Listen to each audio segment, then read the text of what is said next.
देखिए, आपका दान पढ़ाया जा रहा था और दान में आपका फिर एक बार दोहरा दिया जाए, सेक्शन ज़रूर इधर याद रखिएगा। और कुछ टेक्निकल आपका क्वेश्चन भी बनता है। देखिए, दान की परिभाषा आपका टीपीए की धारा 122 में दी गई है। कई बार ये क्वेश्चन बना है। फिर आपका दान चल का होगा कि अचल का कि दोनों का, तो टीपीए दोनों के दान में लागू होगी। ये दूसरा क्वेश्चन। दान में दो पक्षकार होते हैं, एक डोनर और दूसरा डोनी। दान स्वेच्छा दिया जाता है।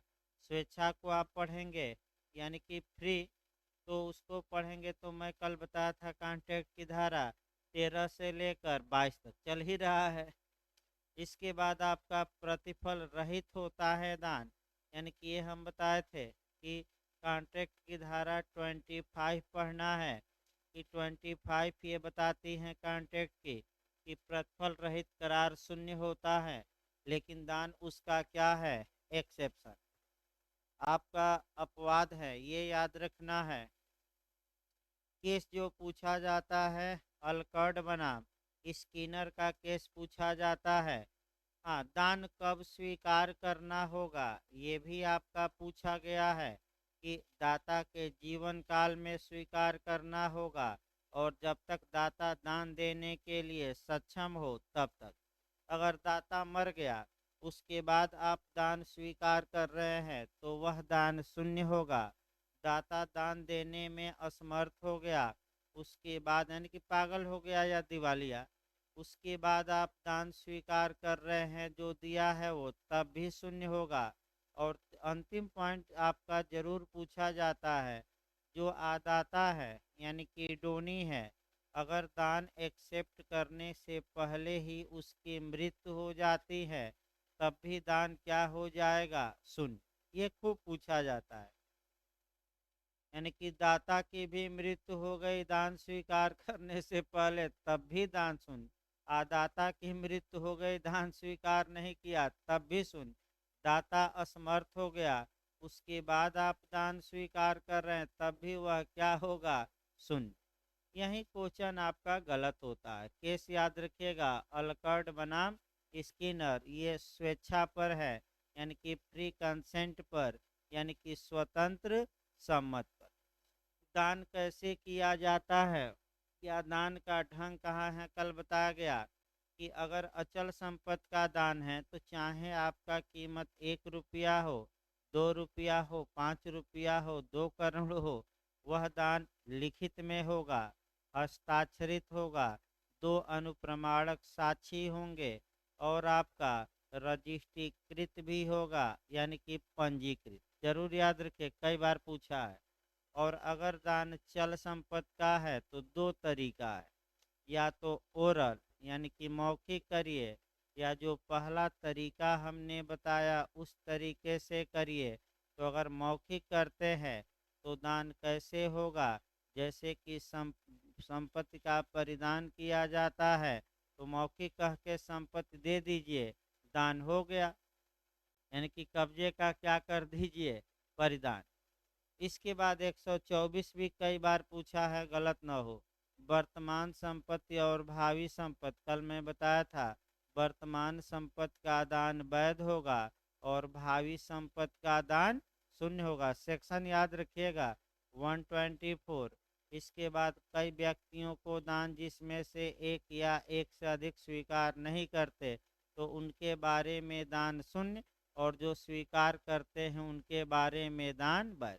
नया क्वेश्चन आपका बन सकता है, बेरहट पर लिख लीजिए, डॉक्ट्रिन ऑफ सेवरबिलिटी, ये बन सकता है, उसको बेरहट पर लिख लेना है। पृथक्करणीयता का सिद्धांत, डॉक्ट्रिन ऑफ सेवरबिलिटी, यानी कि अलग अलग कर दीजिए, जो स्वीकार किए वह अलग और जो अस्वीकार किए वह क्या हो गया, अलग। इसी को डॉक्ट्रिन ऑफ सेवरबिलिटी कहते हैं। जो एक्सेप्ट कर लिया सही, जो एक्सेप्ट नहीं किया उसके बारे में दान क्या होगा, शून्य होगा। पूछ सकता है नया मॉडल में क्वेश्चन। इतना मैं कल बताया था। अब आगे बढ़िए। दान एक ऐसा संव्यवहार है जिसे कुछ कंडीशन में रिवोक किया जा सकता है, निलंबित किया जा सकता है। दाता दान देने के बाद दान को वापस ले सकता है। तो पहली कंडीशन बनती है कि दान कितनी दशाओं में वापस हो सकता है। तो दो दशाएं मारिएगा। मैं फिर बता दूं, दान कितनी दशाओं में रिवोक हो सकता है, प्रतिसंहृत हो सकता है, रद्द हो सकता है, सस्पेंड हो सकता है। तो आप बताएंगे दो कंडीशन। पहले दो कंडीशन देखिए, तब बेरेक बताते हैं, क्योंकि बेरेक से भी एक दो टेक्निकल बातें निकलेगी अलग से। पहला कंडीशन ये है कि जिन आधारों पर कोई संविदा शून्य घोषित की जा सकती है, उन आधारों पर दान को भी रिवोक किया जा सकता है, प्रतिसंहृत किया जा सकता है। तो पहला आधार। और दूसरा आधार है एग्रीमेंट द्वारा, करार द्वारा, संविदा द्वारा। दाता और आदाता क्या कर लें? करार। फिर एक बार देखिए, पहले दो कंडीशन दिमाग में बैठाइए। दान कितनी दशाओं में रिटर्न वापस हो सकता है? दो दशाओं में। कौन सी धारा? 126। पहला, जिन दशाओं में संविदा विखंडित की जा सकती है, उन दशाओं में। और दूसरा आपका एग्रीमेंट द्वारा। कौन कौन आपस में संविदा कर लें? दाता और आदाता। तो अब बेयर एक्ट की भाषा देखिए, तब इसमें कुछ टेक्निकल एक दो पॉइंट आएगा, वही पॉइंट आपका पूछा जाता है। और 126 आप निकाल लीजिए। देखिए, तमाम इसमें आपका टेक्निकल एक दो बातें भी आएंगी। एक एक शब्द सा देखिए, उसको समझाया भी जाए। दान निलंबित या प्रतिसंहृत कब किया जा सकेगा? तो दाता और अदाता करार कर सकेंगे। तो हमने अभी बताया कि दाता और आदाता, डोनर और डोने के बीच करार के माध्यम से।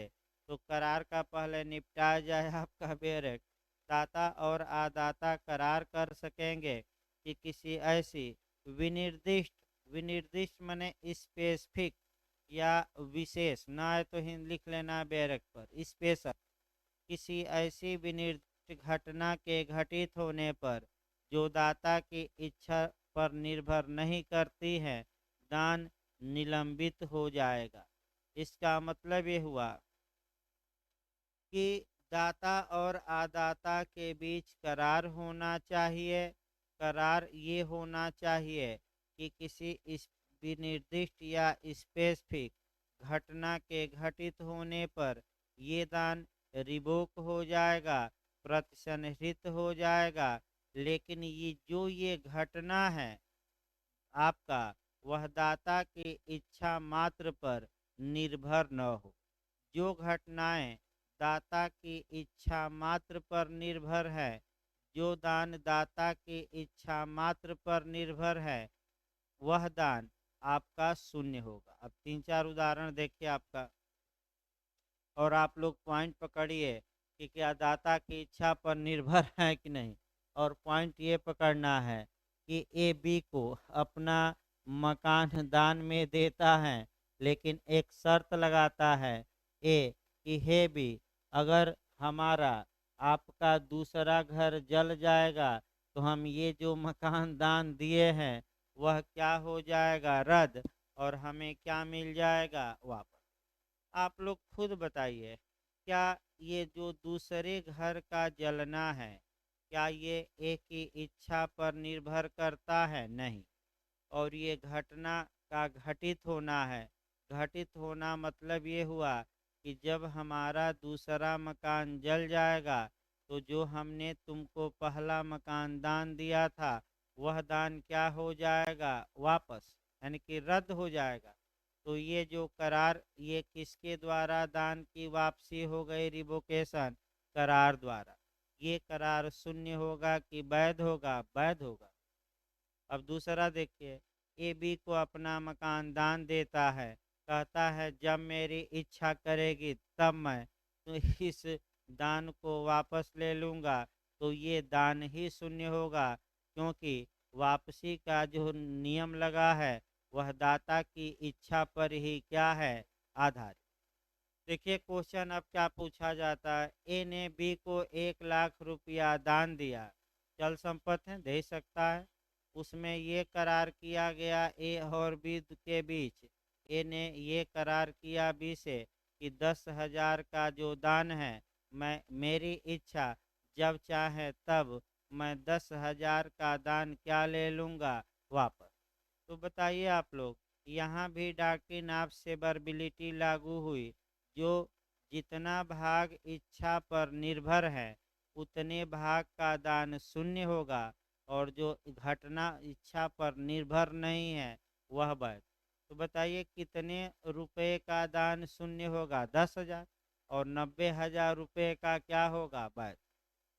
तो फिर एक बार देखिए पहला कंडीशन क्या हुई कि दाता और आदाता आपस में करार करते हैं, और ये शर्त लगी रहती है कि किसी विशिष्ट घटना के घटित होने पर दान क्या हो जाएगा, वापस। ये पहला तरीका है दान का रिवोकेशन का। लेकिन सतर्क ये रहना है कि अगर घटना का घटित होना दाता की इच्छा पर निर्भर करता है तो वह दान वैध न होकर क्या होगा, शून्य। ये याद रखिए, इच्छा पर निर्भर न करे। भले आग लग जाए, ये हो जाए, बाढ़ आ जाए, अलग बात है, लेकिन इच्छा पर जितना निर्भर उतना शून्य। अब दूसरा कंडीशन देखिए, दान के रिवोकेशन की दूसरी कंडीशन है, जिन दशाओं में कोई संविदा शून्य घोषित कराई जा सकती हैं उन दशाओं में दान भी क्या हो सकता है, शून्य घोषित कराया जा सकता है, रिवोक किया जा सकता है। तो संविदा अधिनियम पढ़ ही रहे हैं, आप शून्य पहले घोषित कराइए। अगर दाता की सम्मति धारा 15 में प्रपीड़न द्वारा कॉन्टेक्ट में, धारा 16 में असम्यक कसर, 17 में कपट, 18 में मिथ्या व्यपदेशन, या 20, 21, 22 में भूल के प्रावधानों के अधीन रहते हुए पाई गई है, तो यह सम्मति स्वतंत्र नहीं होगी और दाता को विकल्प मिलेगा कि वह चाहें तो इस करार को क्या घोषित करा सके, शून्य। तो दान में भी सतर्क रहिए। अगर दाता की सम्मत प्रपीड़न, असम्यक कसर, कपट या मिथ्या व्यपदेशन से पाई गई है तो दाता को ये विकल्प है कि वह कोर्ट का दरवाजा खटखटाए और दान को क्या करा दे, शून्य। इसके अलावा अन्य किसी कंडीशन में दान रिवोक नहीं होगा। तो कितनी कंडीशन हो गई आपका, दो। स्पष्ट बेरेक लिखता है, देखिए अभी बेरेक पूरा नहीं हुआ। फिर एक बार बेरेक की भाषा देखिए, देखिए दबाव देकर लिखा गया है। थोड़ा एक बार पढ़ते हैं हम तब बताते हैं। दाता, फिर एक बार शुरुआत करते हैं बेरेक। दाता और आदाता करार कर सकेंगे कि किसी ऐसी विनिर्दिष्ट घटना के घटित होने पर जो दाता की इच्छा पर निर्भर नहीं करती हैं। तो पहला पॉइंट पकड़ना है कि इच्छा पर निर्भर है तो वह दान क्या होगा, सुन। हाँ, करती हैं, दान निलंबित या प्रत्सनहृत हो जाएगा। किंतु वह दान जिसके बारे में पक्षकार करार करते हैं कि वह दाता की इच्छा मात्र से पूर्णतः या भागतः रिवोक होगा, यथास्थिति पूर्णतः या भागतः क्या होगा, शून्य। तो हमने जो उदाहरण बताया भागतः का बताया, अब एक उदाहरण पूर्णतः का ले लीजिए। एक उदाहरण, ए ने 1 लाख रुपया बी को दान दिया और ये शर्त लगा कि मेरी इच्छा जब करेगी मैं ये 1 लाख रुपया वापस ले लूँगा। तो बताइए ये जो दान है यह दाता की इच्छा मात्र पर निर्भर है कि नहीं। तो पूरा दान क्या होगा, सुन। इसी में कहे कि जब मन करे तब मैं 50,000 वापस ले लूँगा, तो कितना का शून्य होगा, 50,000। और 10 उदाहरण कितना दिया है बेरेक में, 10,000। तो कहे कि जब मन करे तब 10,000 वापस ले लेंगे, तो ये दान 10,000 का क्या होगा, शून्य, और 90,000 का, बस। ये हम नहीं बता रहे हैं, दृष्टांत ही है, अभी हम बताएंगे इसको। अगला देखिए, पहला तरीका करार द्वारा हुआ। दूसरा, दान उन दशाओं में से प्रतिफल के अभाव की असफलता की दशा को छोड़कर या किसी भी दशा में प्रतिनिधित किया जा सकेगा जिसमें कि यदि संविदा होता तो विखंडित किया जा सकता था, लेकिन प्रतिफल के अभाव के सिवाय। तो कब कोई संविदा विखंडित हो सकती है? तो मैं बता ही चुका हूँ, 15, 16, 17, 18, 20, 21, 22। तो यहाँ जोड़ लेना है। नीचे देखिए, यथा पूर्वोक्त को छोड़कर दान प्रतिसंहृत नहीं किया जा सकता। हमारे बेयर एक्ट में लिखा है प्रतिसंहृत किया जा सकता है। अगर आपके बेयर एक्ट में भी लिखा हो तो प्रतिसंहृत या वापस के आगे नहीं जोड़ लीजिए। भाई कई जगह न्याय के अंतर्राष्ट्रीय न्यायालय के बेयर एक्ट में भी गलती है। देखिए एक दो जगह कल हम बता देंगे। एक दो जगह आपका नहीं शब्द वहाँ भी छूटा है। टैक्स मैंने जो न्याय के अंतर्राष्ट्रीय न्यायालय सुबह बताया जा रहा था कि जजों के वेतन भत्ते पर टैक्स लगता है कि नहीं, नहीं लगता। उसमें टैक्स न दे के प्रकार दिया है। मैंने इंग्लिश में तो टैक्स दिया है और हिंदी में बेयर एक्ट में प्रकार दिया है। तो उसको सुधारना है, यानी कि वो प्रकार नहीं, आपका सुबह थोड़ा भूल गया जल्दीबाजी में। इसी प्रकार फिर एक बार, क्योंकि लोग भ्रम में आ जाएंगे, तो यहाँ स्पष्ट याद रखें, यथा पूर्वोक्त को छोड़कर दान प्रतिसंहृत नहीं किया जा सकता। भाई अगर आपके बेयर एक्ट में नहीं शब्द नहीं है, हमारे में भी नहीं है, तो नहीं उसको बेयर एक्ट में बना लीजिए। एक बार इंग्लिश वर्जन भी देख लेना है आपका, इंग्लिश वर्जन देखकर और तब आपको कवर करना है। इसका मतलब ये हुआ कि ये दबाव दे रही हैं आपका, ये लाइन ये बता रही हैं कि यथा पूर्वोक्त को छोड़कर, तो ऊपर कितने तरीके बताए गए जहाँ की दान रिवोक होगा? 2 तरीके। इसके अलावा क्या अन्य किसी का और कोई तरीका है जिससे दान वापस हो जाए? नहीं। तो केवल कितने प्रकार से वापस हो सकता है? ये लाइन दबाव देती है, जोर देती है, ये भी सतर्क रहना है। अगर नहीं भी लिखी जाती तो दो था ही, लेकिन ये स्पष्ट दबाव देकर प्रेशर देती है कि केवल और केवल कितने तरीके हैं। तो पहला करार और दूसरा जिस दशा में संविदा क्या हो सकती है, लेकिन प्रतिफल के सिवाय, ये भी याद रखना है। हाँ, इस धारा में अंतर्विष्ट कोई भी बात बिना सूचना सप्रतिफल अंतर्तियों के अधिकारों पर प्रभाव डालने वाली नहीं समझी जाएगी।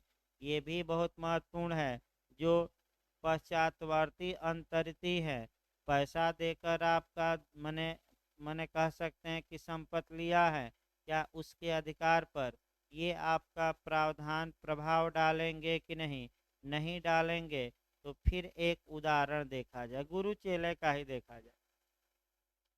मान लीजिए कि गुरु थे और चेले की इच्छा को दबाए और बिना पैसा दिए हुए चेले से उसका घोड़ा दान में ले लिए।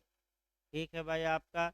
अब ये कहा जाएगा कि ये दान विखंडनी है, क्योंकि गुरु ने धारा 16 के तहत, कॉन्ट्रैक्ट की धारा 16 के तहत चेले की इच्छा को दबाया। कौन सा असर डाला? असम्य। तत्पश्चात अब सप्रतिफल अंतरिति आ जाइए।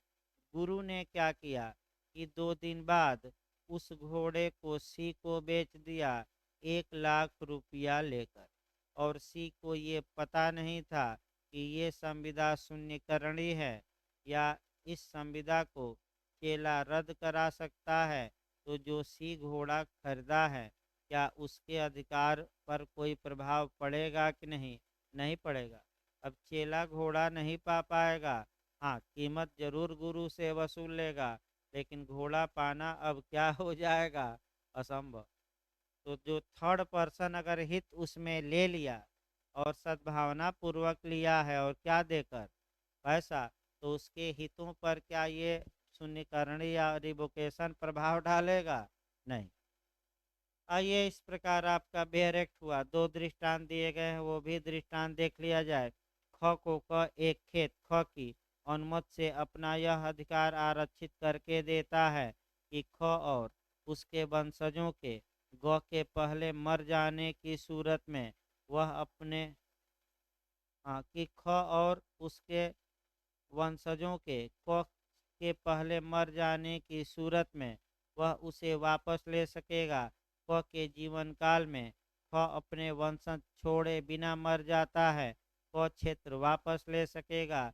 ये जो वापसी का करार द्वारा वापसी है, ये दाता की इच्छा मात्र पर निर्भर नहीं है, ये प्रकृति पर निर्भर है। कौन कब पहले कौन मरेगा, कौन बाद में मरेगा, ये दाता की इच्छा पर निर्भर।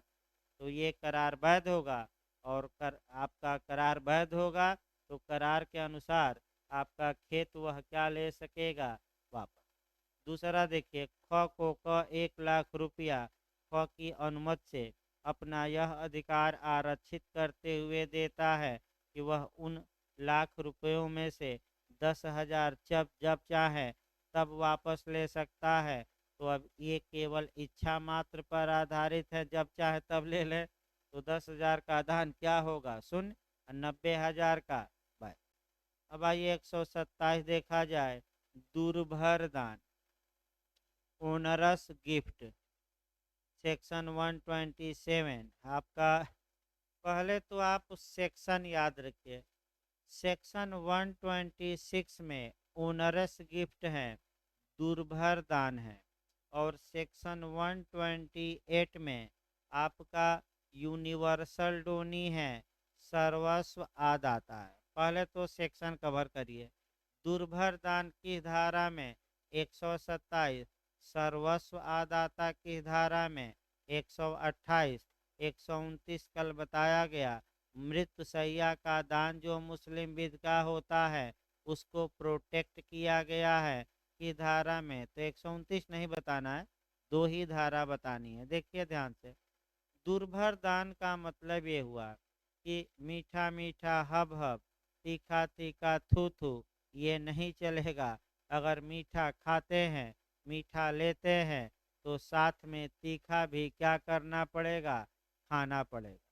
इसका मतलब ये हुआ कि जो व्यक्ति लाभ लेता है उसे हानि भी सहन करनी चाहिए। यानी कि आप प्रॉफिट लीजिए लेकिन लॉस भी क्या करिए, बर्दाश्त करिए। लेकिन आपका मैं बता दूं, भागीदारी में ऐसा नहीं है। अगर कोई भागीदार केवल लाभ के लिए करार करता है, काक्स बनाम हिकमैन का, और कहता है कि हम हानि में नहीं बंटवारा करेंगे, तो ये करार वैध होगा, कोई दिक्कत नहीं। लेकिन दुर्भर दान का मतलब ये हुआ। अब दुर्भर दान एक दो उदाहरण पहले देखिए, तब आपका बताया जाएगा। ए के पास एक मकान था, उस पर 1 लाख रुपया बिजली का बिल बकाया था। ए ने वह मकान बी को दान दिया। तो ऐसी कंडीशन में बी ने वह दान स्वीकार किया, तो क्या बी कहेगा कि हम मकान तो लेंगे लेकिन 1 लाख रुपया बिजली का बिल नहीं चुकता करेंगे? ये नहीं हो सकता। जब लाभ ले रहे हो तो उस पर के भार को भी क्या करो, वहन करो। यानी कि जब तुम लाभ ले रहे हो तो जो मकान पर चार्ज है, दायित्व है, भार है या ऋण है, उसको भी तुम्हें क्या करना चाहिए, अदा। लेकिन तो फ्रॉड होगा, उसमें क्या है, आपका फ्रॉड होगा, उसमें चीटिंग होगा, और क्या भाई, चीटिंग के लिए मुकदमा चलता भी, कल ही तो बताया गया कॉन्ट्रैक्ट में फ्रॉड। एक तो संविदा आप रद्द करा के पैसा मांग सकते हैं, दूसरा 420 का मुकदमा करिए। भाई आपका जो 55 है, थोड़ा डिटेल में नहीं बता पाया आदमी, कम समय कारण। टीपीए की धारा 55 बताती है कि आप विक्रय कर रहे हैं, स्वत्व में कमी है आपकी या कुछ भार है, तो आप दूसरे पक्षकार को क्या करिए, बताइए। और नहीं बताते हैं तो ऐसी दशा में फ्रॉड माना।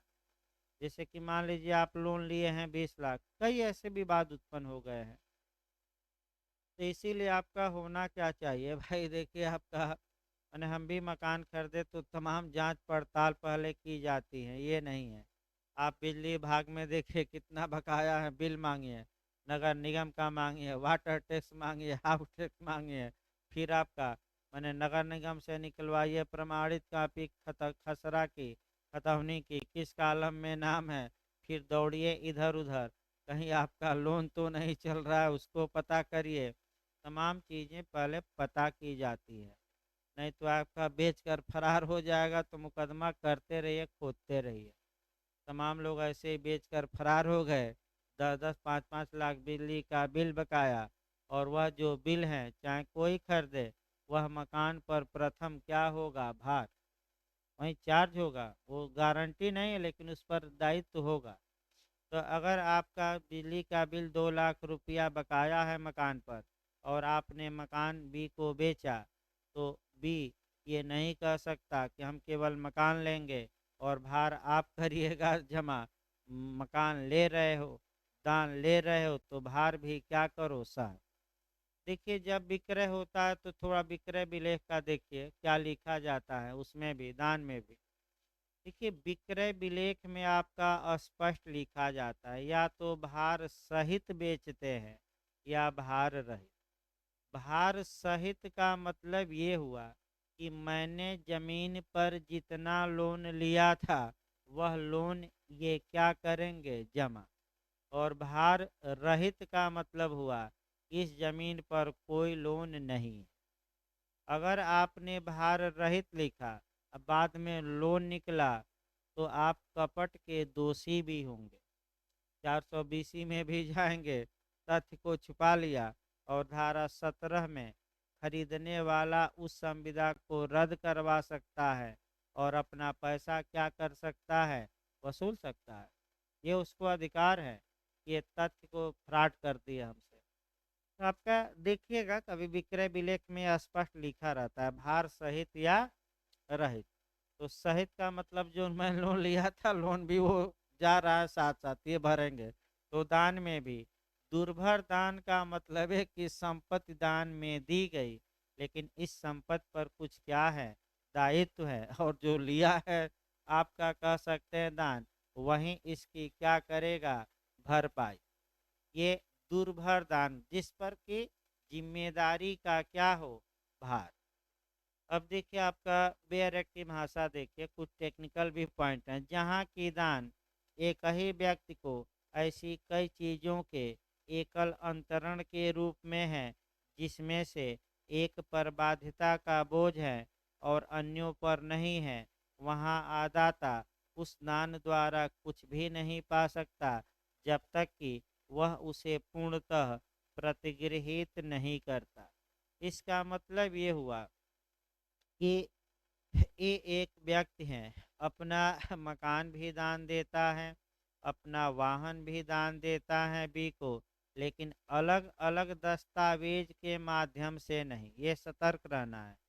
एक ही व्यक्ति को दान दिया गया है, एक से अधिक वस्तुओं का दान दिया गया है, तो एक ही दस्तावेज के माध्यम से कि भिन्न भिन्न दस्तावेज, एक सतर्क रहिएगा, भिन्न भिन्न नहीं, एक ही दस्तावेज पर सब वस्तुओं का नाम लिख दिया गया। तो अगर दूसरा व्यक्ति ये कहे कि जिस पर दायित्व का भार है वह वस्तु को हम नहीं स्वीकार करेंगे दान में, और जिस पर भार नहीं है वही केवल स्वीकार करेंगे, ये संभव नहीं है। स्वीकार करो तो पूरा, और इनकार करो तो पूरा। यानी कि एक उदाहरण, ए एक दस्तावेज तैयार किया, बी को अपना मकान भी उसी के दान देता है, उसी में लिखा है, अपना वाहन भी दान देता है, वाहन पर 5 लाख रुपया आपका लोन है, मकान पर कोई लोन नहीं है, तो कानून ये कहता है कि बी ये नहीं कर सकता कि मकान का दान स्वीकार कर ले और वाहन का न करे। जब विलेख एक है तो तुम्हें दोनों वस्तुओं का दान क्या करना पड़ेगा, स्वीकार, भले ही एक पर बाध्यता का बोझ हो और एक पर नहीं। लेकिन ये नियम विफल हो जाएगा अगर वाहन का दान अलग दस्तावेज के माध्यम से और मकान का दान क्या किया जाए, अलग।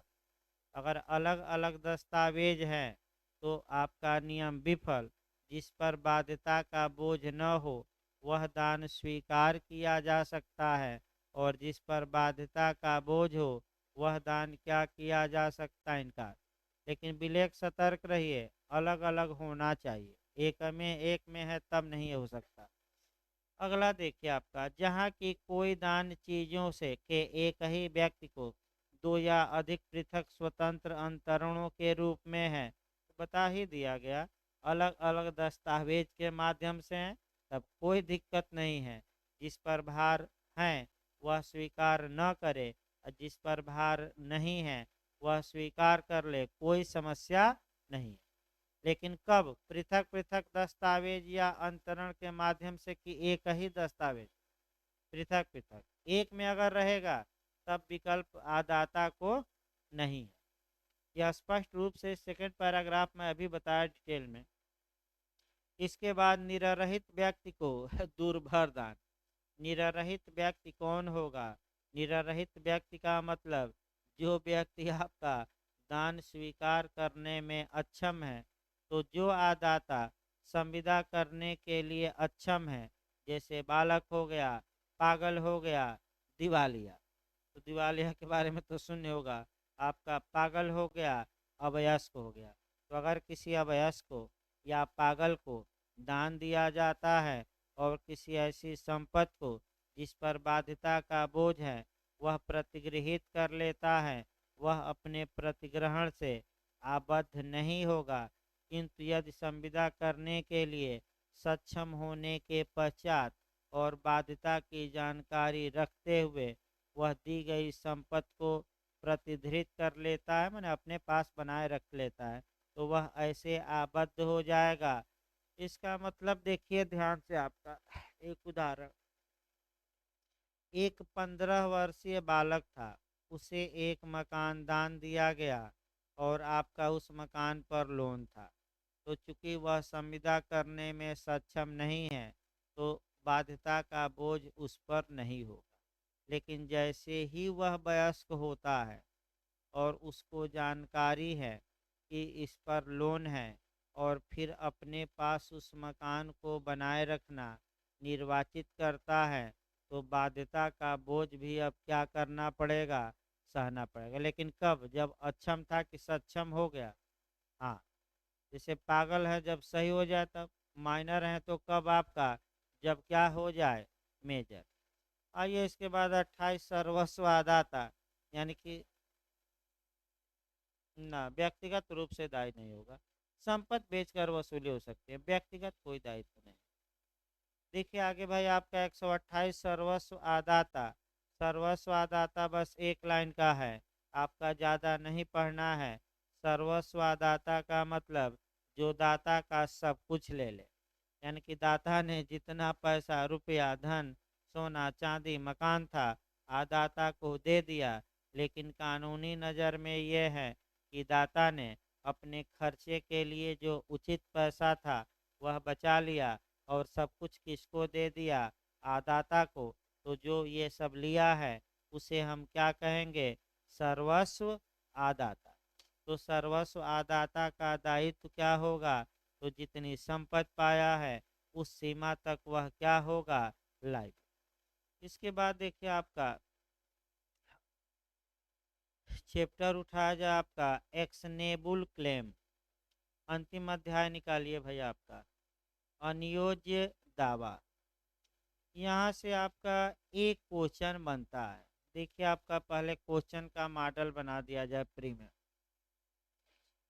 देखिए या तो 130, 131, 132, इन तीन धाराओं में से कोई एक धारा बन जाती है।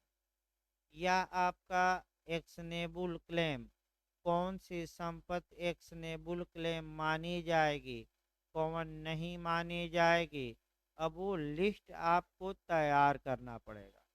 और घर जाकर जो पूछा जाता है ज़्यादा, कौन अनियोज्य दावा है या कौन अनियोज्य दावा नहीं है, अब ये समझाया नहीं जा सकता ज़्यादा।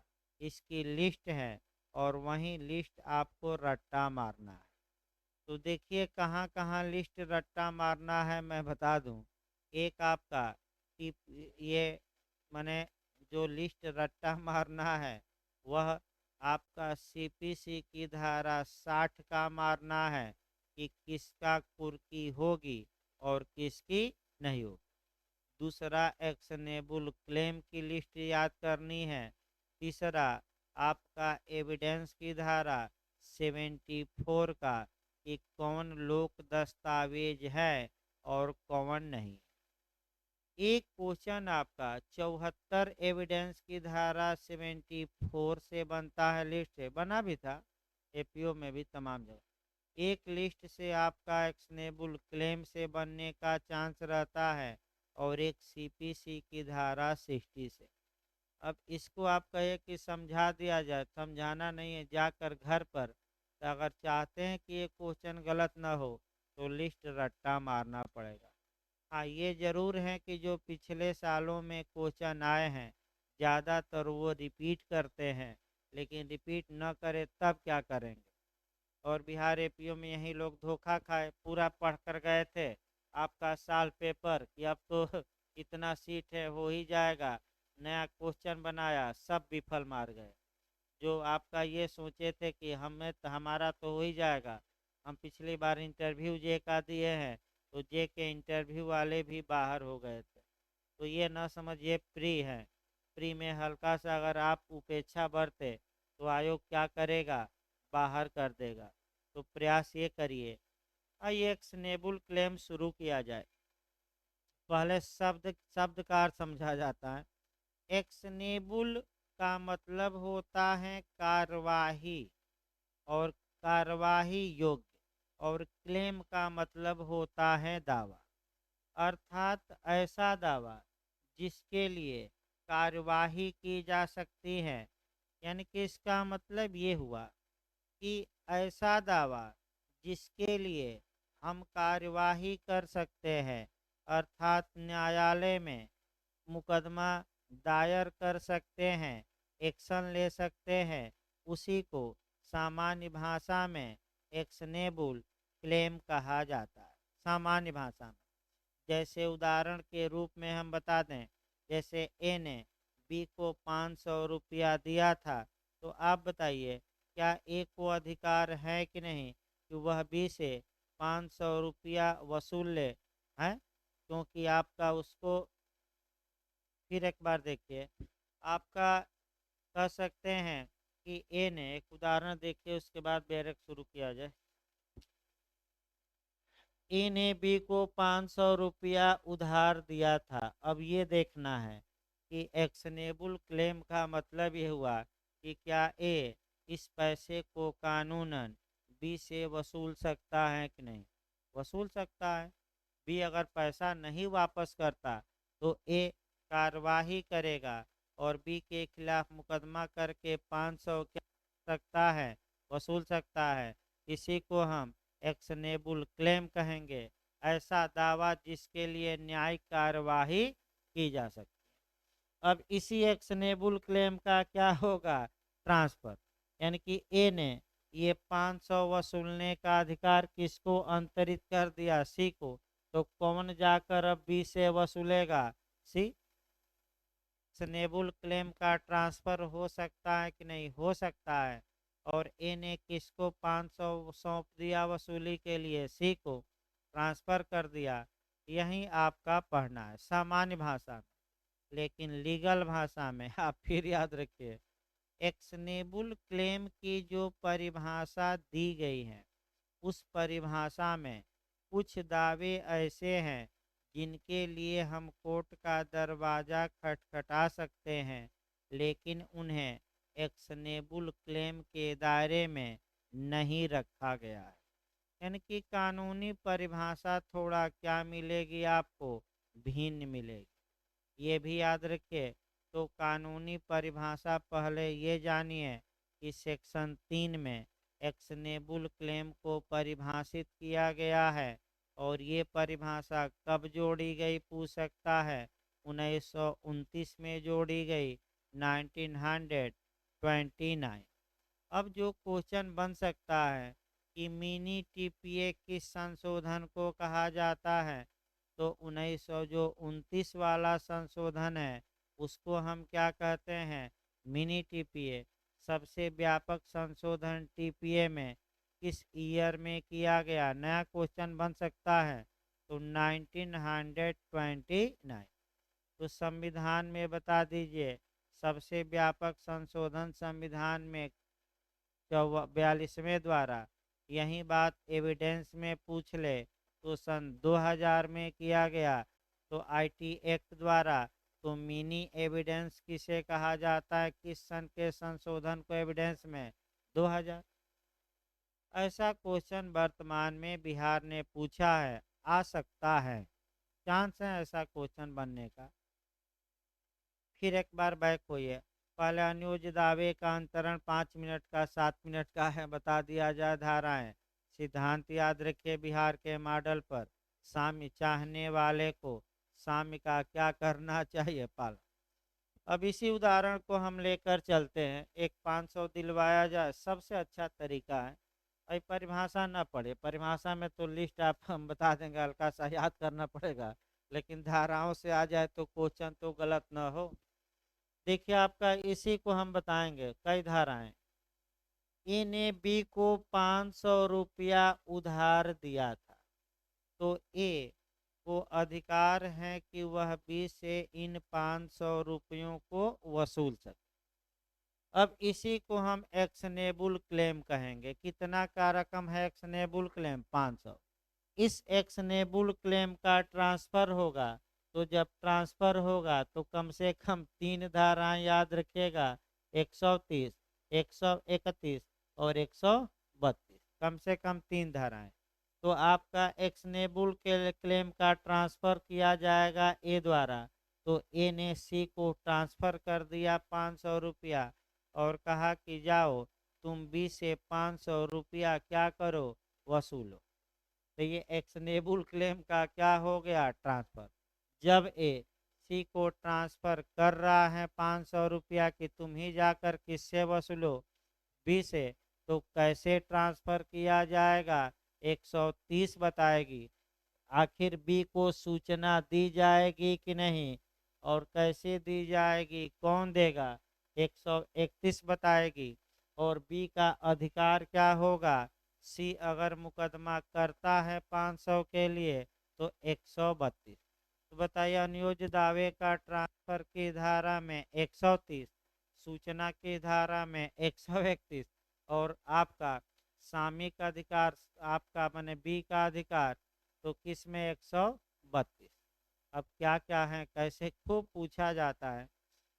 चैप्टर 8 में, चैप्टर भाई बता दिया जाए, अध्याय 8 में धारा 130 से लेकर 137 तक में एक्शनेबल क्लेम के बारे में प्रावधान किया गया है। एकदम सेम इसी उदाहरण पर पूरी धाराएं चलनी है, दिमाग में ये उदाहरण बैठाए रहिए।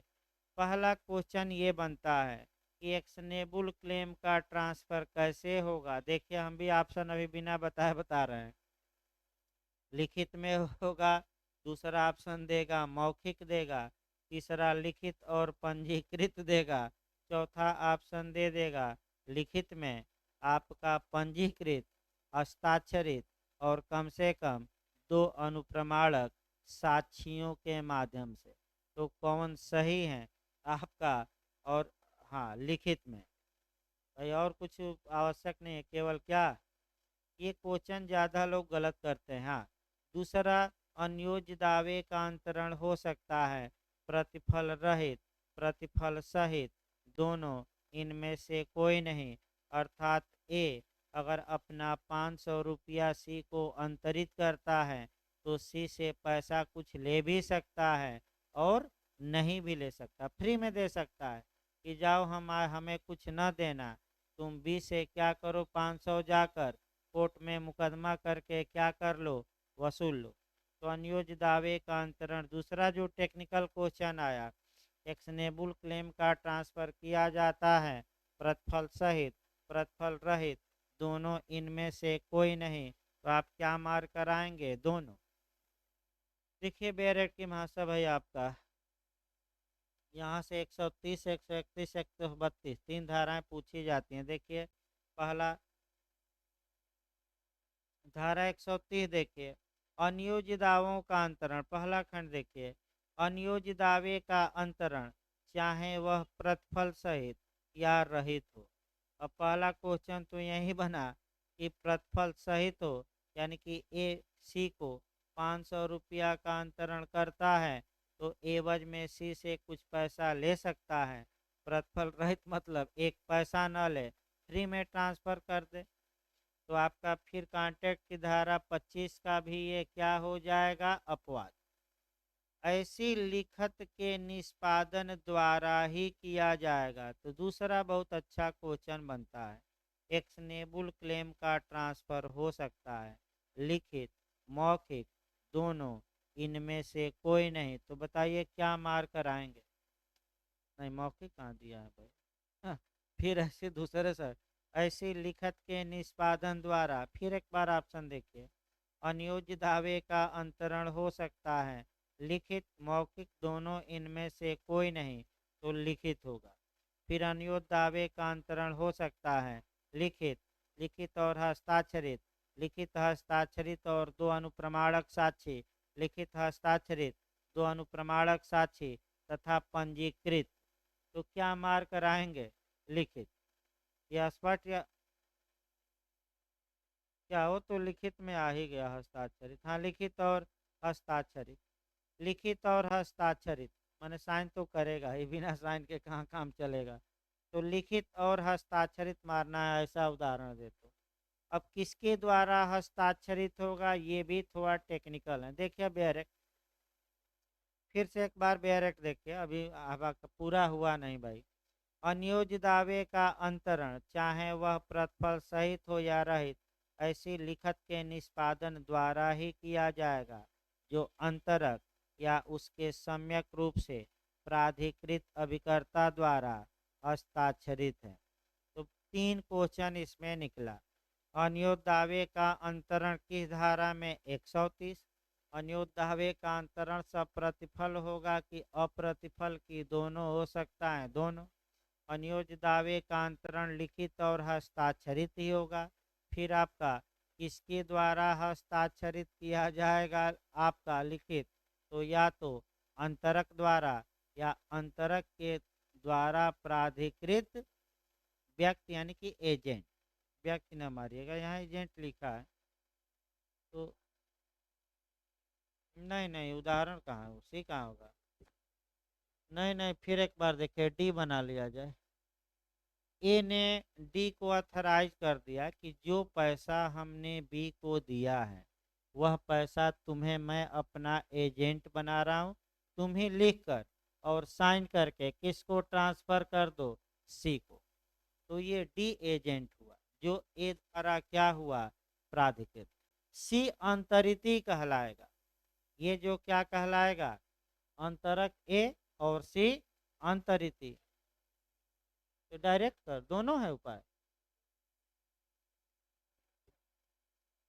अब जिसको अंतरित कर रहे हैं उसी को एजेंट आपका, कि तुम अपने को यहाँ स्थानांतरित कर ले, भी हो सकता है, क्योंकि टीपीए की धारा आपका 5 ये भी बताते हैं कि कोई व्यक्ति स्वयं को भी क्या कर सकता है, अंतर, डायरेक्ट बना दे, उससे क्या। लेकिन हम उदाहरण में एक और भी बताए हैं, डी।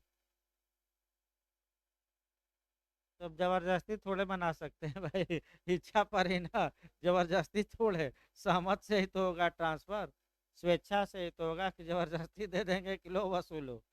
हमेशा स्वेच्छा तो काम करेगा, चाहे दान में हो, विक्रय में हो, पट्टा में हो। स्वेच्छा शब्द तो हमेशा आएगा, चाहे गर्भपात में हो, अरे हमेशा आएगा भाई। और कोई समस्या हो तो बताइए भाई, नहीं तो आगे बढ़ा जाए। कोई दिमाग में समस्या हो तो बताइए, बोर्ड पर लिखा है उदाहरण। हाँ, अलिखित नहीं हो सकता, वो अलग है, प्रोवाइडेड का अलग है भाई। देखिए आगे, मैंने समांतर लिखित नहीं होगा, ये मान लो। देखिए आगे, यदि वह ऐसी लिखत के निष्पादन पर पूरा और प्रभावी हो जाएगा और तदुपरित अंतरक के सब अधिकार और उपचार, यानी कि इस उदाहरण में ए के 500 रुपया वसूलने का अधिकार और उपचार, चाहे वे नुकसान के तौर पे हो या नहीं, अंतरिती में निहित हो जाएंगे। तो किसको अंतरित किया गया अनुयोज्य दावा, इस उदाहरण में सी को। तो ए के सभी अधिकार किस में वेस्टेड हो जाएंगे, सी में। चाहे अंतरक अंतरण की ऐसी सूचना जैसी ये तस्मिन पश्चात उपबंधित है, दी गई हो या न दी गई हो, यानी कि भले इस अंतरण की सूचना बी को दी गई हो या न दी गई हो, यानी कि जब ए अपना 500 रुपया सी को ट्रांसफर कर दिया है तो ए के सभी अधिकार और उपचार किस में वेस्टेड हो जाएंगे, सी में। भले बी को 131 वाली सूचना दी गई हो या न दी गई, उससे मतलब नहीं है, लेकिन अधिकार ए से किस में चले जाएंगे, सी। अगला शब्द देखिए, परंतु ऋण या अन्य अनुयोज्य दावे के बारे में हर संव्यवहार जो ऋणी द्वारा या अन्य व्यक्ति द्वारा किया गया है, जिससे या जिसके विरुद्ध अंतरण यथा पूर्वोक्त अंतरण की लिखत के अभाव में ऐसा ऋण या अन्य अनुयोज्य दावा वसूल करने या प्रवर्तित कराने का हकदार होता, ऐसे अंतरण के मुकाबले में विधिमान्य होगा आपका, माने विधिमान्य, कल ही